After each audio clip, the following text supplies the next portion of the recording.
Hey guys, I'm wrthcrw, a professional Apex Legends coach who's worked with over 500 students across all skill tiers, both casual and professional. In today's video, I cover the art of mastering your 1v1s in Apex Legends. I recently taught the student to be more aggressive, but from here, he struggled to largely capitalize on his aggression and didn't really understand how to win his 1v1s consistently. We make sure in this video to cover several fundamentals, such as thresholds and how to swing properly when fighting an opponent, to make sure to stack all of the odds in our favor to close out our 1v1s both cleanly and consistently in any game mode. If you guys enjoy the coaching content, be sure to subscribe and like the video, and if you want your own coaching session, be sure to check out the description below. Without further ado, let's go ahead and get into the video. So last time when we covered aiming, what did we cover in specific? I don't think anything specific other than just push. Yeah. I remember you were playing too passively, yeah. Oh, yeah. That's what it was. I need fucking ammo. Behind it. Behind the front. Okay, so largely, Behind it. this guy being behind, this guy walking over to suicide and he was very funny. But I did not play this properly at all. Behind the front. Largely, Yeah, it was. what I want to emphasize here is mostly the way you end up structuring this fight. You are a lot more proactive, which is very good. I'm very glad to see that already. But now that you're a lot more proactive, like, we can actually start to juggle more, like, improve based off of this. So here, there's two main things that I want to talk about mechanically and decision-wise. Mechanically, I want to talk about the idea of anti-movement. Anti-movement is a training technique. It talks about aiming in independence with your strafe. It's mostly keeping your crosshair in the same place even though you're moving. This is like an older, but I still like its use a lot in talking about like strafe and stuff like that, because your strafe is not independent of aim. I noticed that when you're aiming in situations like this, for example, you are doing a little AD strafe, which isn't bad here because you're trying to mitigate your recoil. It's better. It is better than standing still. You have a lot of room to work with. But your aim specifically here, because of your strafe, look at how much you kind of go back and forth and don't actually like track the target, right? There's a really easy way to mitigate this, and the main way we want to do so is when we're aiming, basically, what we need to do is we need to have a really good antithesis of our movement, of our aim and our movement being cohesively together. Kind of where I talked about the last session with mirroring helps you a lot against controller players and makes your aim a lot more consistent. This kind of follows the same logic of understanding strafe. With anti-movements, I mean, you're gonna be moving all the time no matter what. When we're tracking targets, it's really important to make sure that we don't look at the redirection as a flick. When we're tracking this target, we don't want to have to flick back to whenever this target changes direction, right? This is bad form, because this burst of speed is really hard to control even if you have good fundamentals. Because we're taking a big burst of speed and basically asking to stop. Imagine you're driving a car and it's like, oh, red light. Like, you'd slam your head against the dashboard. That's basically what you're doing with your arm every single time you do like a flick like this. Instead, what we want to do is we want to make our aim. We want to have our aim basically have acceleration on it. So you see how when the target changes direction, I'm slowly changing. I'm kind of accentuating for the purpose of demonstrating. Yeah. But my aim is a consistent speed. And then when the target changes direction, I slow down, start to speed back up in the other direction, and then repeat over and over. With good crosshair placement, especially on the edge of a target like this, you kind of see how much more I catch the target in my crosshair overall, rather than just flicking like this, right? It's actually really hard to control a flick like this. Right? These extra couple bullets, especially if you have like an R9, which spits bullets out, this is like 3 to 4 bullets, right? That's a lot. That's 50 damage. That's the difference between a 1 clip and having the guy stay alive at 1 HP and killing you, right? That's a really big critical difference to make. And when you're strafing, we want to make sure in mind the idea here that if we move to the right, our crosshair is going to go to the right. I'm going to forward mouse to the left. And keeping this idea of acceleration in mind, this also applies whenever we change direction here. So see that if I go to the right like this, right? Obviously my mouse should stay in one constant position. If I change direction, I shouldn't flick, right? Even though my crosshair is going to be moving in the opposite direction, because this flick is going to make it hard to aim at people that are really far away. I want this idea of a small, gradual acceleration like this to be able to aim at targets like that. Does that make sense? Yeah. This does take mental practice to do. It's also important to make sure that you do tangibly feel it in game as well. So I would recommend taking just a couple minutes in game, just kind of making sure that you're acclimated to this and acclimated to just using this idea of acceleration in the firing range before you get on. But other than that, with the training in mind, it'll probably take about a week, and it'll make your long range a lot more consistent. You kind of on and off target because of your. Okay. The next thing in mind here, go over. Generally, when we want to use resources like this here, if I ask you what's the intention of this nade, what it was just to cover my friend so they don't kill him. Okay. Generally, we want to use things like grenades and abilities to make sure that to fight for space. This nade, the idea of it is fine to protect your friend, but we need to be a little bit more proactive on it. The problem is that you still stay a little bit stagnant when you're fighting. So you end up being predictable, if that makes sense, right? Because you shot this Wraith earlier, and then she ran away. But you go to cover to reload. This is good, by the way. Even on a micro scale, this is still good to make sure that you're going to cover to reload. Very good. You swing back here. Go to shoot this guy. I mean, everybody knows you're right here now, like 100%, right? You should take this time to reposition to potentially catch them off guard. Because you're right here, they have the ability to start sinking resources or start swinging you, which does end up happening after you reload here. They start flushing out to you. Like this. And then you kind of have to run, to end up running back after this fight. Take care. If you manage to take space further up off this grenade, because you know they can't exist right here, and you know that all of them ran over here, right? To try and take space forward here, going to the next. We want to make sure that we use all of our grenades and abilities very proactively to try and fight for space. Space control is the #1 thing that we want to fight for in Apex, just because of the fact, like, without space, people usually just fall over and die. But most people aren't going to actively fight back. They're just going to sit there and let you shoot them, especially in, like, a pub setting. And then this fight boils on for a long time, because now you're equal, and then go for res here. And because you don't really do enough damage on the peaks here, kind of lose out on a lot of your potential that you could have inflicted in this fight, and the fight ends up taking a long time. Here, I want to make sure we always want to fight for the strongest point available on the map, and on this POI, it's the high ground. We want the high ground so we can control where people are coming from, and then we want to drop down from there. Because they take the high ground for free, could have taken the high ground all the way back here, and they couldn't have done anything about it, right? None of them are on high ground. If you had a high ground angle, like playing like up here or even up here, you have really strong vision, and you get to control a lot more. I would say probably the other biggest problem you have is generally your movement hygiene, which kind of just how you traverse around the map and how you go from place to place. So for example here, there's a feeling that I get from watching you that kind of displays your uncomfortability with kind of just crossing and like entering in these fights. A lot of the time you're running with your gun out, which is, I wouldn't say bad, but it can cause bad habits, if that makes sense. And what I mostly mean by movement hygiene is I didn't talk to you about threshold. I think you did. Okay. About the, but yeah, I know that you said thresholds, so I'm familiar with it. Like, yeah, Okay, there you go, yeah. the box. Yeah, the box, and then the lines that come out of the box, right? It's really important to make sure that when we do cross the threshold, we always have to do so confidently. And as fast as possible. We don't really want to jiggle peek it like this. We want to make sure that we are going in, and we want to make sure that we're going out of the threshold.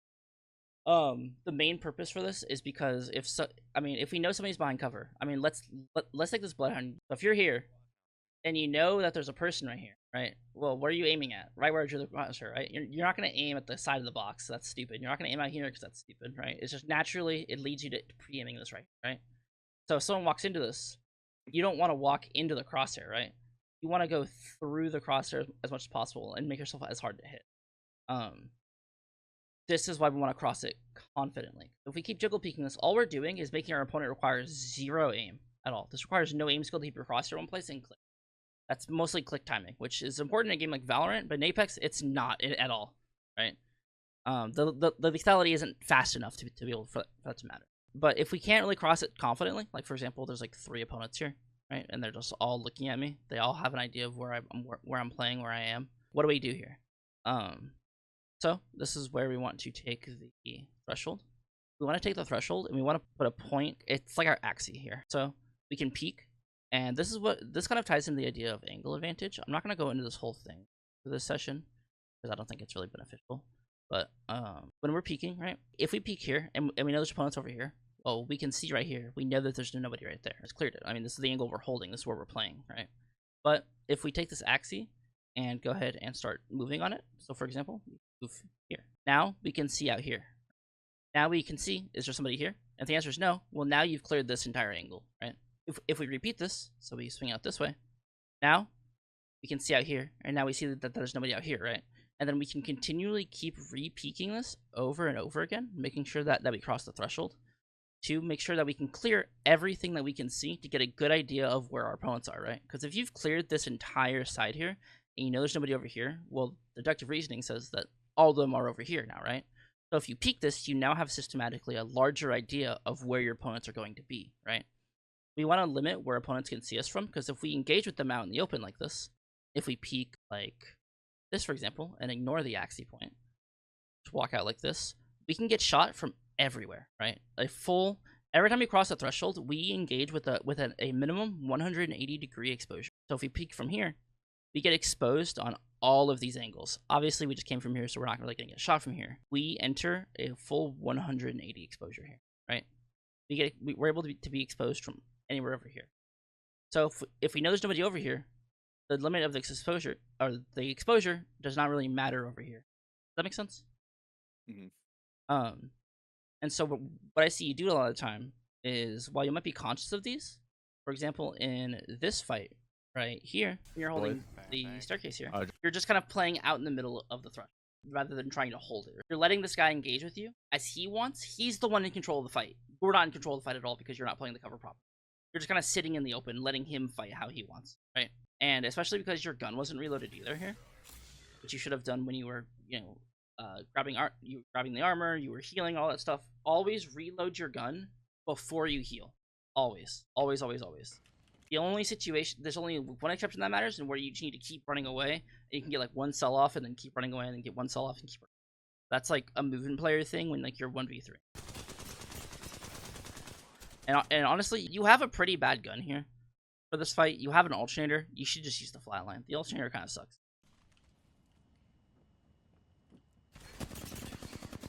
Back up.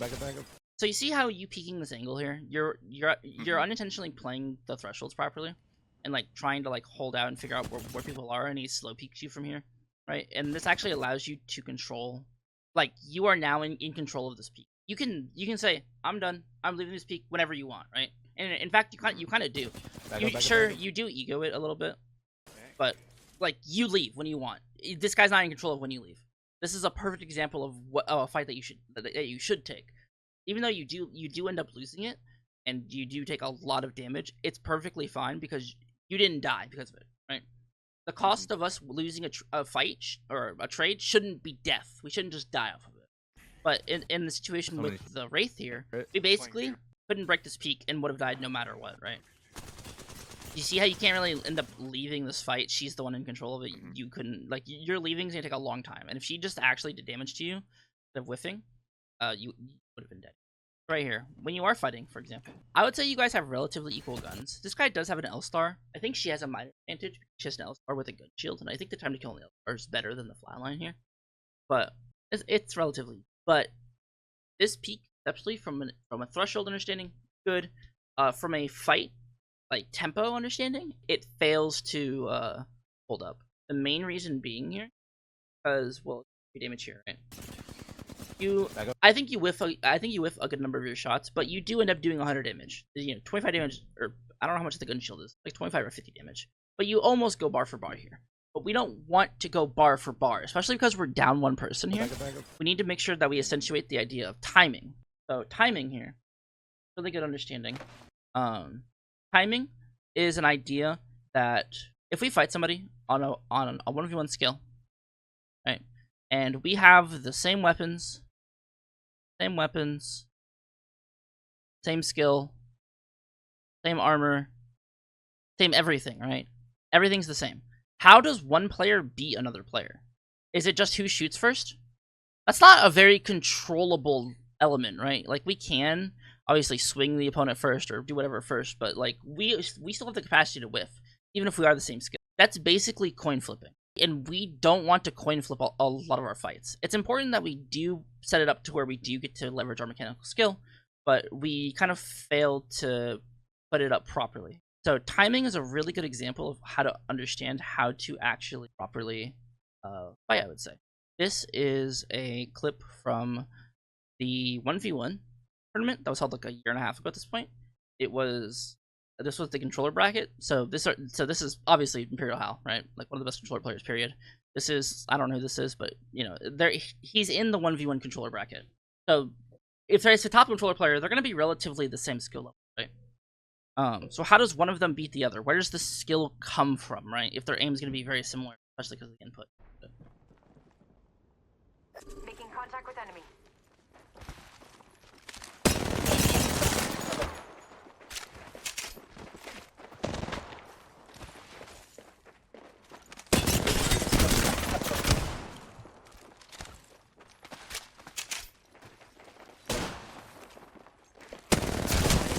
I'm taking shots.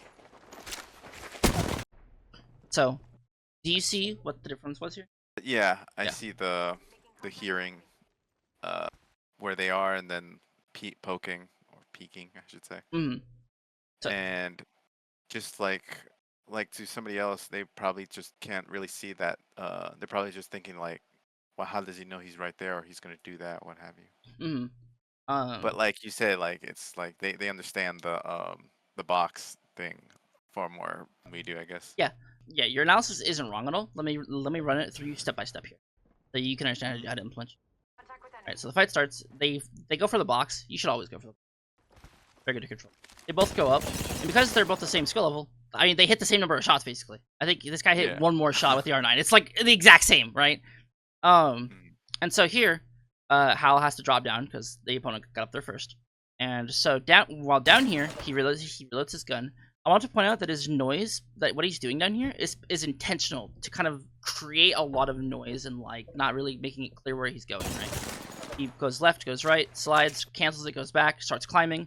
So his opponent is now going to see if he's sliding out. He's going to look around, kind of try to figure out where he is, right? He climbs up, realizes the opponent's looking right here, and goes, never mind, I'm not peeking that, because he's just going to get shot, right? He can't shoot while climbing. The opponent's just going to shoot him, so he loses that. He climbs down. The opponent pre-fires the ground there, so he takes the opportunity to run out to the side here. Notice how he doesn't peek immediately. He waits a second, and then he goes and climbs up about when he expects the opponent to. This is a lot of what I can't really teach this element. You have to kind of play and learn it yourself. But I can give you the framework to work with this in. So he peeks up here. The opponent's looking over here. He has no idea where the fuck Hal is because Hal just took a wide angle over here while he was reloading, right? And now, because he can't do any damage because he's looking the other way, Hal gets to do the extra damage here, and this is literally what makes or breaks the fight. And then the rest of it's just fire range bullshit where the heck glitches, right? But let's go ahead and give you another example. This is an example from Raven. I just took it from his very good clip. Here, I'm gonna let it play out again.